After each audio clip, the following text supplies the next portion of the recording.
All righty, J-Man. The Big Ten Conference, like you mentioned, expanded from 14 teams to 18. I kind of miss when it was 11, to be honest. Me too. Yeah. But it hasn't been 11 in many, many years. But just as everybody was getting really used to 14 because it's been about a decade, here comes 18. Really, it was supposed to be 16. USC and UCLA, that was set in stone for what, a year or two now. Mhm. But then the Oregon Washington stuff happened like overnight. It was a year ago in early August. It happened kind of overnight.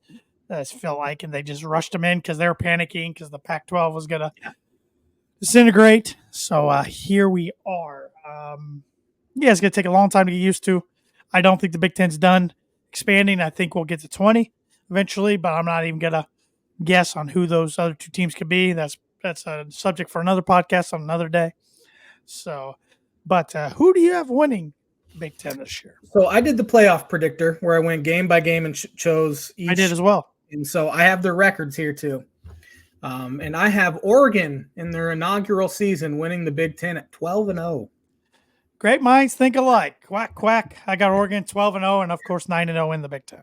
Yeah. Dylan Gabriel from Oklahoma. I mean, he had a gruesome leg injury at UCF a few years ago. And no one thought he'd even play football again. Then he has an unbelievable year at Oklahoma. Transfers to Oregon, 42 total touchdowns last year. Jordan James returns. They had 11 rushing touchdowns. Tez Johnson returns about over 1,100 yards receiving and 10 touchdowns. They'll put up 45, 50 points a game. You're just going to have to try to outscore them, and I don't think you'll be able to. Yeah, with Dan Lanning's offense, I mean, the guy's 22-5 in the last 2 years. You can kind of insert pretty much any quarterback. Yeah. That offense is going to take off. But it is pretty nice, must be nice, I guess, for Oregon fans to go from Bo Nix, who lit it up for 2 years at Oregon, right to Dylan Gabriel. That's pretty good company there. Good. Their defense does only return 4 starters, but, of course, like most of the big boys, they went portal heavy and filled in a lot of gaps. So that's Clemson. What? Clemson never goes portal heavy. They're the only big boy that doesn't. But yeah. Yep, and the jury's still out to see how that's going to end up for Dabo. But even though I predicted it to go well, but we'll see. So we will see if he can restock that defense. Yeah. So we agreed on number 1. I'm guessing we're going to agree on the runner-up pick as well. I have Ohio State. I got the Ohio State as well with 11-1 record, 8-1 in the conference, with their lone loss being to Oregon. We're together on this. We won't be for long, I'm sure. Chip Kelly left UCLA as a head coach to become OC at Ohio State. It's a better gig these days if you don't want to worry about transfer portal, all that. And UCLA is a pretty tough job anyway. But picked up transfer quarterback Will Howard from Kansas State. Quinshawn Judkins from Ole Miss forms one of the best 1-2 punch running backs in Big Ten history with him and Travion Henderson. Emeka Egbuka returns. 4 guys on the All Big Ten defense, led by transfer from Bama, Caleb Downs. So it'll be a 1-2, a very top-heavy league this year with Oregon and Ohio State. Yeah, they're going to be in the mix for a championship. Mm-hmm. They're ranked number 2. I mean, yeah, Oregon and Ohio State are on a different level. If that's not the Big Ten championship, I'm going to be surprised. I mean, look at Ohio State. They returned 9 starters on defense, on a defense that only gave up 11.2 points per game last year. Yeah, I don't think Michigan's winning again against Ohio State this year. Not this year. Don't think so. No, and I mean, Chip had one of the most innovative and best offenses ever at Oregon. And then, of course, he went to the NFL. But if he can just bring that to Ohio State, I know the game's changed in the 10 years since he's been at Oregon. But great offensive mind, obviously. Yep, it'll be interesting. Assuming he has a lot of success as the OC Ohio State, what happens next year for him? Because you got to think he's using this as a stepping stone to get a big job somewhere. You would think, but at the same time, maybe he's okay with just coming up with crazy offensive plays, you know.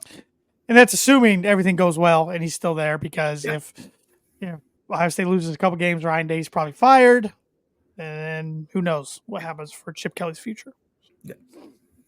Who you got number 3? I have Penn State finished in 3rd. They're my number 4. I have them at 9-3. So do I. Drew Aller returns. He threw 25 touchdowns, only 2 picks last year, but it felt like he wasn't very well liked by the fans. Yeah, I kind of I don't know, not very aggressive quarterback. Yeah. I think he needs a big year this year because he's good. Don't get me wrong, but he came into Penn State with so much hype. Yeah. 5-star, if I'm not mistaken, one of the top quarterbacks in the country. So, yeah, that's a lot of hype. I think he made his debut as a freshman at Purdue, right? He did. Yep. He played a little bit. Yeah. Sean Clifford was the main guy. Right. And then he come up as like a change of pace guy. Didn't make any mistakes that night. Yeah. But yeah, that's the only glimpse I've seen of him live. Yeah. Yeah, I mean, yeah, it just seemed like for whatever reason the fans didn't like him. Obviously, stats look great, but that doesn't tell the whole story. Only 2 picks shows he's probably not overly aggressive. But of course, you don't want a quarterback that turns the ball over a bunch either. Yeah, I mean, they'll always play really good defense there at Penn State. Abdul Carter is a beast on that defensive line. Did lose Chop Robinson to the NFL. What a name! Yeah, it's a great name, and he had a pretty good camp too. Yeah, it's just all about their offense. It seems like it's been about their offense for years now as to why they can't get over the hump. Yeah, James Franklin's got to knock off some of the big boys. I mean, they're projected by a lot of people to make the playoff. I don't see it with a 9-3 record. I think they'll just miss out. I am interested to see how the defense does. Manny Diaz, their former defensive coordinator, is now the head coach at Duke. Mm-hmm. So former Indiana head coach Tom Allen is now their new DC there in Happy Valley. So that'll be interesting to keep an eye on. But I don't remember him having too many good defenses at Indiana. Well, he's got to have a lot more talent now at Penn State than he ever did at Indiana. Yeah. So, but we will see. They did rank 3rd and 9th nationally in fewest points allowed the last 2 seasons. Yeah. So, and I think they return a decent amount. So, should be good. Yeah, they are my number 4, like I said. Okay. So, you got finishing 3rd. I got the Iowa Hawkeyes. I have them 6th. I also have them 9-3 though, so I have 4 teams at 9-3. And I got to preface this. I did this by the playoff predictor, which goes game by game. Yep. So just like our NFL one, when you do this next week, there's going to be some teams I don't honestly believe that could be this good. I have Iowa 11-1, 8-1 in the conference. They only play one ranked team so far. They have one of the easiest schedules in the country from a Power 4 school. Yeah. And yeah, they're set up. They are a very, very sexy bet, I should say, to make the college football playoff. But can they score, Josh? That's the question. 2nd worst scoring offense in the country last season.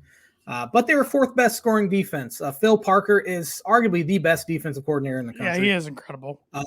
They fired Brian Ferentz, hired Tim Lesser, who was the head coach at Western Michigan for 5 years or so. He used to be a Purdue quarterback coach under Darrell Hazel one year. I remember that. His offense's final year at Western Michigan ranked 119th in the country, 19 points a game. So, trust me, I believe it. Playing with Western Michigan on college football and seen that roster. I believe it. Better than my Louisville roster, but that's a story for another day. So you honestly can't get any worse than Brian Ferentz, though, or how bad that offense was.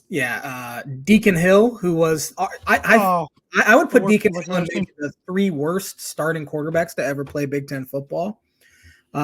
He was so bad. He transferred. You want to take a guess where he's at? I remember seeing this, but it's still Division I, right? Barely. It's Utah Valley State. I don't think they are Division I. I don't either. I think they're FCS. There had to be somebody on that roster better than him that was healthy, but clearly there wasn't. He was the only reason Iowa didn't stomp Purdue, and Purdue lost by 6 up there, I think, to Iowa last year. But I've seen Purdue lose to a lot of bad quarterbacks. Rocky Lombardi, Michigan State, Eastern Michigan quarterback, a lot of MAC quarterbacks over the years. Deacon Hill might have been the worst one. He was one of the worst 3 and I think Iowa fans would agree that he was the worst starting quarterback in the history of Iowa football. Well, and another thing, I was losing a guy who was a weapon, Cooper DeJean. Yeah, he could turn a punt return into a touchdown any time, and did last year, and they kind of got screwed. They did.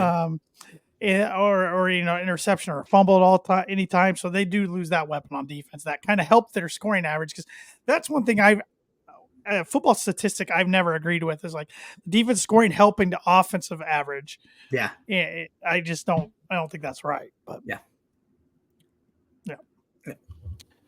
So who do you have number 4? I have Washington. I have them at 9. I have them finishing 9-3. They lost their entire offense and coaching staff.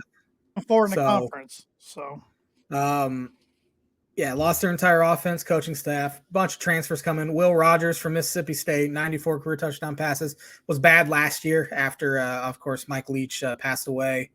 He could not replicate what he did under Leach. Jonah Coleman, running back from Arizona, 6.8 yards carry. Jeremiah Hunter from Cal, 2,000 career receiving yards, 13 touchdowns, 3 transfers on the O-line. It'll be interesting. This was one that I think I just did it based on their schedule because, of course, I was picking them. And they were probably fresh in my brain from playing in the national title game last year. So I probably made them a little better than they will be. But I have Washington 4th. Got to follow where the playoff predictor tells me. Yeah, it'll be interesting to see, like you said, what Jed Fish does. He brought some defensive transfers over from Arizona. Washington's defense last year gave up 5.8 yards a snap. So definitely need some rebuilding there on the defense side of the ball. Yeah. So, but I have them 9th, but 8-4, 5-4 in the conference. So you're really not. You're only a game behind me on that one because I just have a lot of bunch teams with the weird scheduling. So, who you got number 5? I have Southern Cal. They're my number 7 at 8-4, but 7-2 in conference. I have USC at 9-3. Big year for Lincoln Riley. I would say he's feeling some heat after what ended up being a pretty disastrous season with the Chicago Bears proclaimed greatest quarterback to ever be born, and Caleb Williams, which that's getting old. We'll talk about that next week. Miller Moss is their projected quarterback. He was pretty good as a backup, but of course that offense hummed. Horrendous defensively. 35 points Alex a game. Grinch was a joke as a defensive coordinator there. Yeah, and they fired him mid-season too. Yeah, he was awful. They hired cross-conference and cross-city rival defensive coordinator Danton Lynn from USC or UCLA, excuse me. And he had the 11th ranked defense in the country last year at UCLA. So if they could just stop somebody, they could be really good. But you just don't know what to expect. Because I think Lincoln will be feeling a little bit of heat. Yeah, we'll see how Miller Moss does filling in for the shoes of Caleb Williams. Yeah. So, yes, I have them. Where did I say I have them? I have them 7th, but like I said, 8-4, 7-2 in conference. And some of these teams, the team I have them number 5 and 6. One of them I have better overall record, but worst conference record. The other one I have them tied overall record with USC, worst conference record, but beating USC head to head. That's why I leapfrogged them. So yeah, my rankings are all over the place. Yeah, this almost screws us up more picking each game. Yep. So they were your number 5, correct? Correct. My number 5 is Iowa was my 6. So okay. My number 5 is Nebraska. Got them at 9-3, 6-3 in the conference.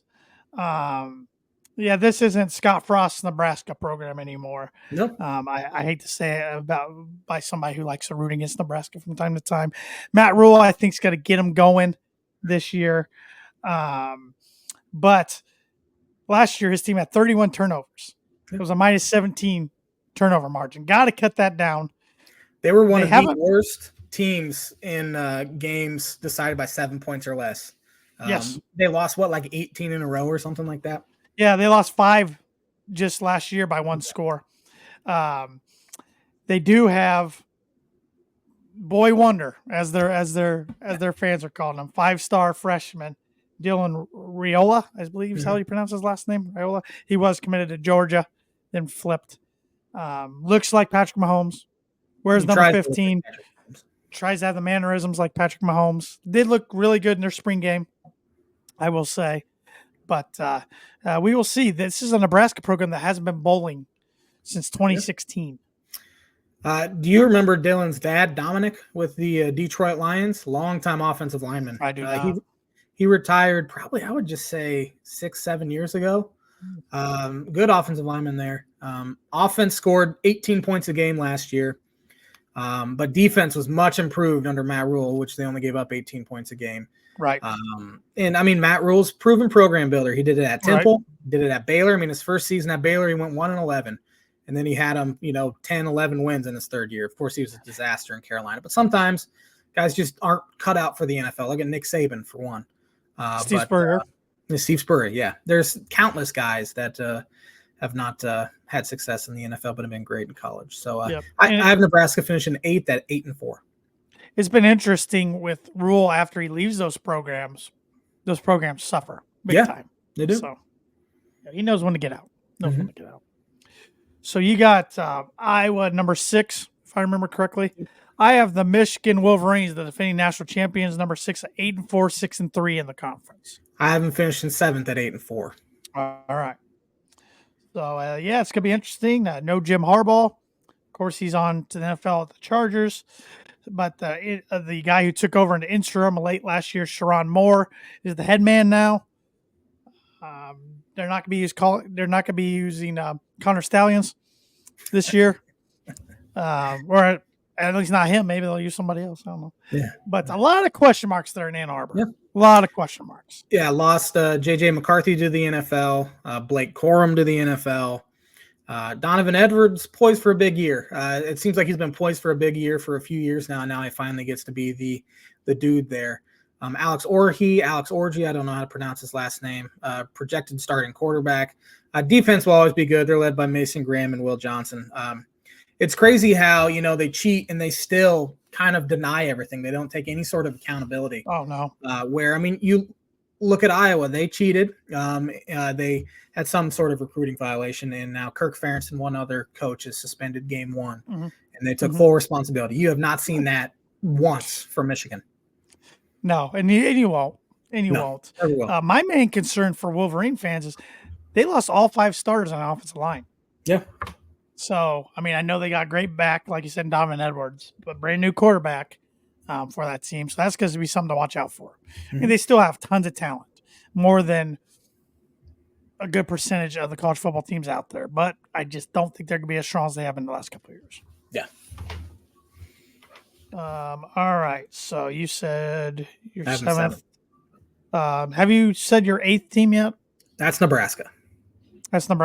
Okay. Who do you have at 9? I have Wisconsin. They are my number 10. I have them going 7-5. I'm 6-6, 4-5 in conference. New quarterback Tyler Van Dyke, who was a disappointment for my Canes last year. Wide receiver Will Pauling returns, poised for a big year. Lost Braylon Allen to the Jets, but Ches Malusi returns after he redshirted due to injury. Defense has been good for a long time, and I assume they'll continue to be good. Yeah, it's going to be an interesting year for Fickell. It was an interesting year 1 up there for him. I still think he is a really good coach, but this could test him a little bit. I think up there in Madison this year. But secondary should be really good on defense, but the line, it sounds like it's got really thin as far as depth goes, so that's a concern. But they got a lot of transfers too. But like one of those transfers they think can come right in and make a impact is from William and Mary. You just don't know how those guys are gonna come in and adjust to Big Ten football compared to whoever William and Mary plays. I don't even know who they play. So, but yeah, the offense has to score more than 19.9 points per game like they were last year. So, but they'll run the ball. But this is but Fickell showed last year they're not the Wisconsin of old that just runs. He's got to mix in. They're different. Kind of an air raid style too. So, well, going back to my number 8, since I had Wisconsin 10, I have the Rutgers Scarlet Knights at number 8 with 8-4 record, 6-3 in conference. I think they're going to be a lot better than Vegas is giving them credit for. I have them 11th, finishing 6-6. The name on the front of the jersey kind of probably took that a little bit from me, but they won 7 games last year. Picked up transfer quarterback Ethan Kaliak-Manis from Minnesota. He's just okay, but they have a stud running back, Kyle Monin guy. Is back 1,262 yards, 8 touchdowns. They were really solid defensively last year, only giving up 21 points a game. So I think I might be a little down on Rutgers and what they'll end up, because I think they'll be pretty good with that running game and defense. Well, if I remember correctly, and it's hard to remember when we went game by game, I don't think their schedule is too bad. Not too bad. This year, they're one of the many programs over there in the East Division that's glad that the East and West aren't divisions anymore. Yeah. They're definitely one of those. But, last year their defense was sneaky good. They held teams at 21.2 points per game. in 4.99 yards a snap. So 6 starters back on defense. And according to where I got my my notes, they said all of them are all Big Ten caliber players. So, if they can hold points down, yeah, I think Shiano's a good coach. So Yeah. And they got, let's see, is that correct? They got all starters back on offense? No, because they brought in a transfer quarterback. Oh, nope, you're right. 12 stars overall. Okay, I read that wrong. 12 stars overall, and 6 of them on defense. So 6 on each side of the ball. Okay. Yeah. All right. So are we on number 11 now? I still have to do my number 10. Rutgers was my number 11. Okay. My number 10 is Michigan State. They are my number 15. Dang. I have them 7-5. New head coach Jonathan Smith brought in projected starting quarterback Aiden Childs with him from Oregon State. He was a backup last year under the guy who's at Florida State now. A bunch of transfers on defense. He's a good coach, though. I mean, he turned Oregon State into a pretty solid program, which they were one of the worst D1, not D1, but worst Power 5 at the time programs. He made them very respectable. Yeah, I got them at 4-8, 4-8, 2-7 in conference. Ouch. I don't know. I don't know a lot about Smith coming from Oregon State. I know they had a really good year last year. I think maybe he'll eventually get them going. I mean, he can't do worse than Mel Tucker was doing after. Well, Mel Tucker did good first year, then they threw a bunch of money at him, gave him a huge contract, and then it went downhill really quickly for Mel Tucker, and then he got in trouble off the field. Yeah. So, defense has to improve. They gave 30.9 points per game in Big Ten play last year. And offensive line is supposed to be a major concern there as well. So that's always tough when you have a new quarterback coming in the program. Yeah. But we'll see. We'll see how it goes up there for Sparty. Yeah. My number 11, I almost don't even want to say because I can hear everybody now, and I was shocked when this came out this way. It's the Purdue Boilermakers at 6-6. At 6-6. Of course it is. 11th. I thought I had them 5-7. At the very end, it popped up 6-6. So if they go 6-6, I'm going to be doing flips on this podcast mainly because of their schedule. That's why a lot of people have them 17th, 18th, maybe 16th in the conference because their schedule's so darn hard. 4 of their 12 opponents are ranked in the top 10 right now. Like I honestly think they'll be a better team this year, but their record could replicate last year's 4-8 mark pretty easily.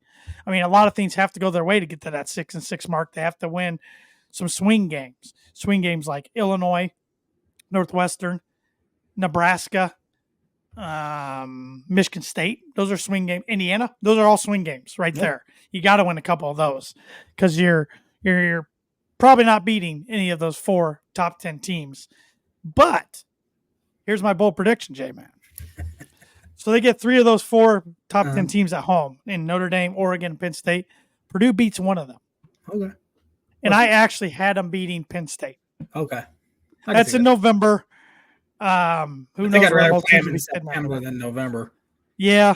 And Purdue's only beat Penn State, I think, twice since Penn State's joined the conference. So it's probably not going to happen. But I don't see them beating Oregon on a Friday night. Notre Dame on a Saturday afternoon is their second game of the season. They'll be coming off a bye. They haven't beat Notre Dame since 2007. Granted, they haven't played them too many times since 2007, really. Yeah. But this team is going to go how Hudson Card goes, as long as he can stay healthy.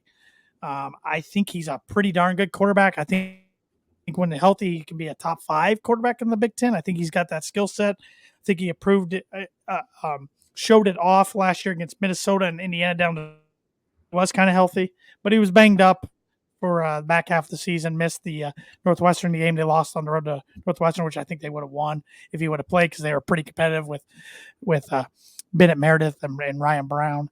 But a lot of question marks, a lot of transfer portal guys on both sides of the ball for Ryan Walters. So we will see how it goes in West Lafayette. I'm guessing you have him 17th or 18th.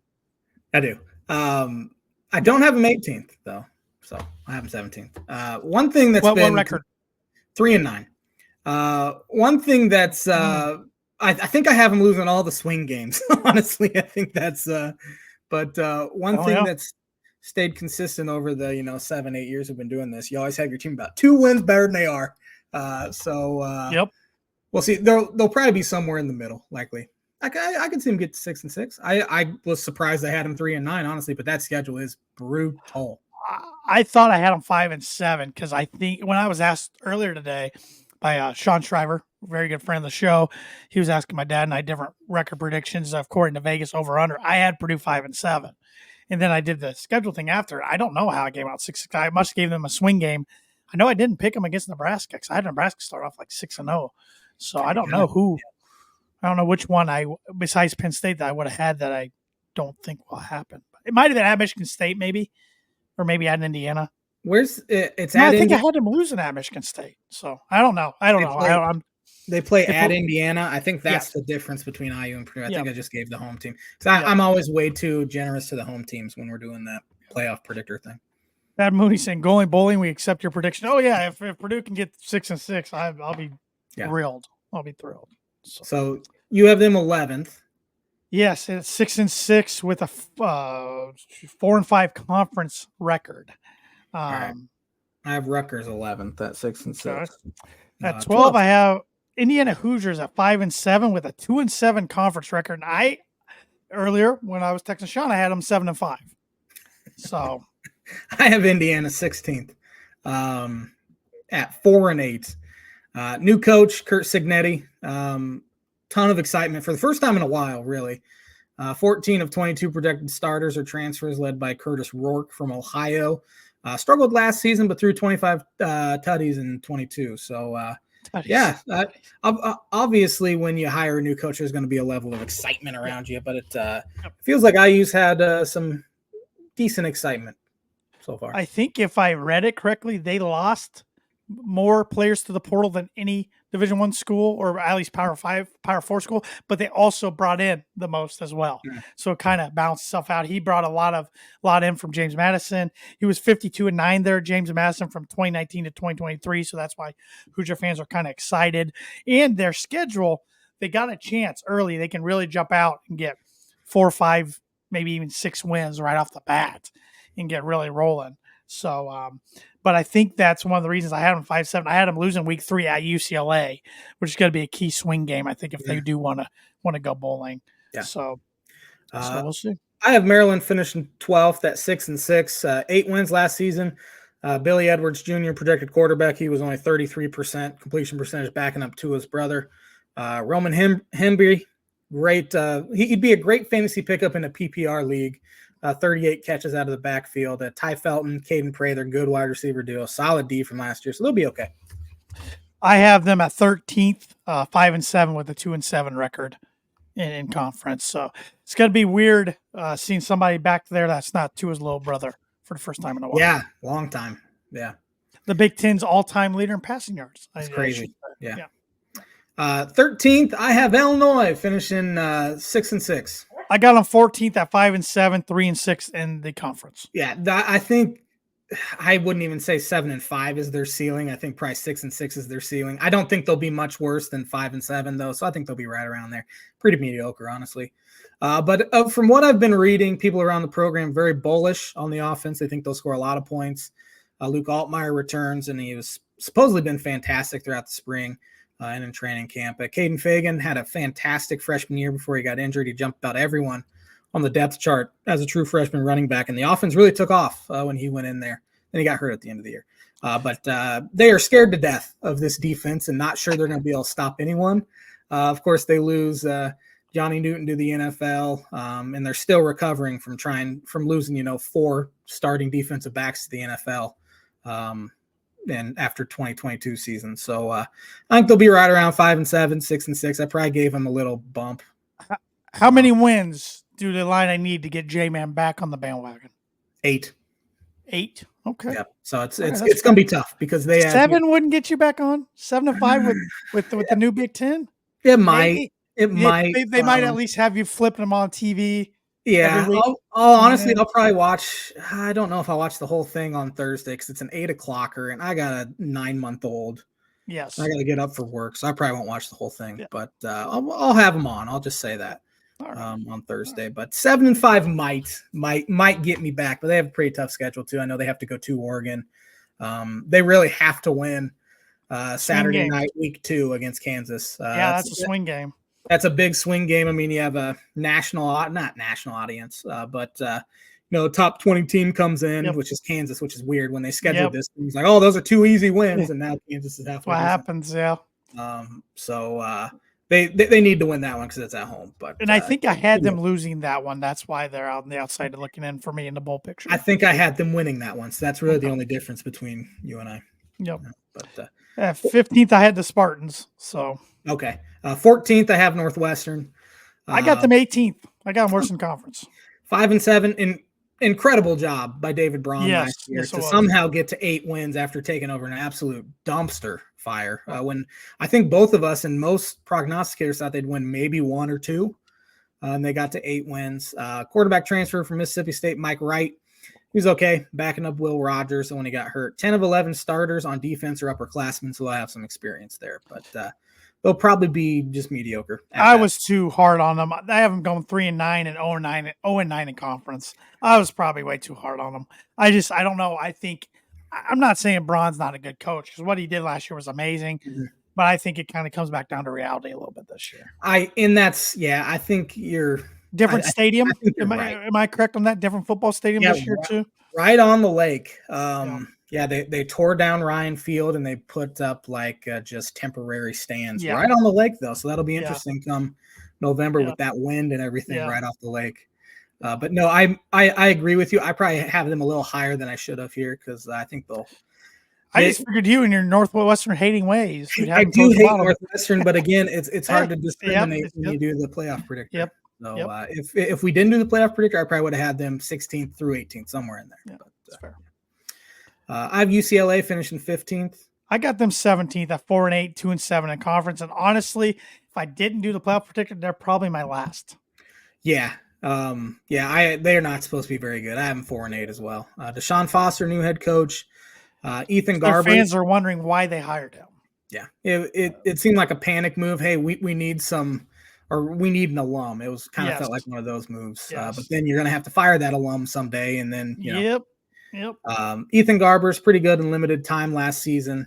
TJ Harden, 800 yards rushing, 8 rushing touchdowns. Pretty good wide receiver duo out there with Sturdivant and Loya.